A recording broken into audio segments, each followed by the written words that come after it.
শেষে আমরা সবাই এখানে একত্রিত হয়েছি এবং আমাদের এই যৌক্তিক আন্দোলনের সাথে ঢাকা সিটি কর্পোরেশনের কর্মকর্তা কর্মচারীরা একাত্মতা ঘোষণা করেছে। ধন্যবাদ জানাচ্ছি আপনাদেরকে যে আপনারা সর্বপ্রকার ঝুঁকি নিয়ে আজকে একটি যৌক্তিক দাবি জাতির কাছে তুলে ধরার জন্য আপনারা আমাদের সাথে একাত্মতা ঘোষণা করেছেন।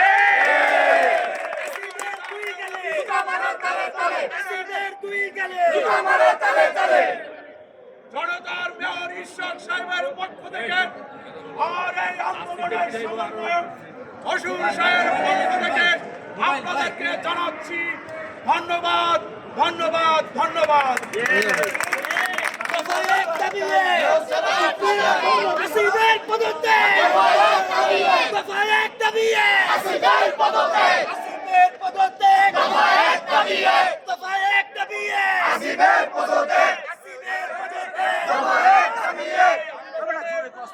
একটি যৌক্তিক আন্দোলন আশা করি আগামী দিন যতদিন পর্যন্ত এই অন্তর্বর্তীকালীন সরকার আদালতের রায়কে এখনো অবজ্ঞা করতেছে, আমরা তাদেরকে এই দক্ষিণ ঢাকা সিটি কর্পোরেশনের জনগণ এবং আপনারা যারা আছেন সবাই মিলে এই আদালতের রায়কে বাস্তবায়ন করার জন্য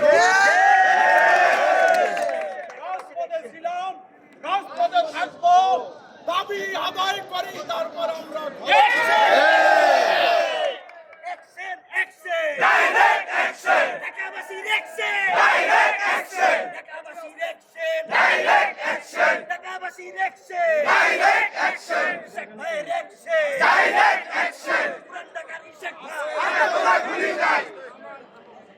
শ্রমিক দলের পক্ষ থেকে যারা আমাদেরকে সহযোগিতা করেছেন আমরা তাদেরকে আরিফ আর বাবু ভাইকে ধন্যবাদ জানাচ্ছি।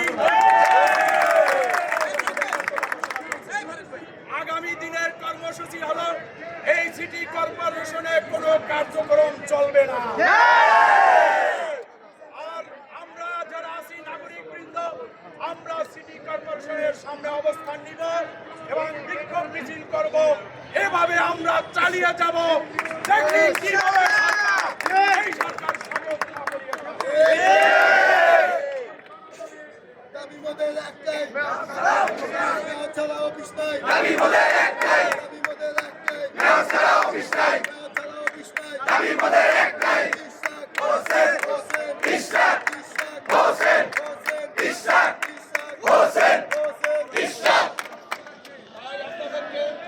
আমরা ধন্যবাদ জানাচ্ছি যে আগামীকালকে এভাবেই আপনারা আমাদের প্রোগ্রামের সাথে একাত্মতা ঘোষণা করবেন।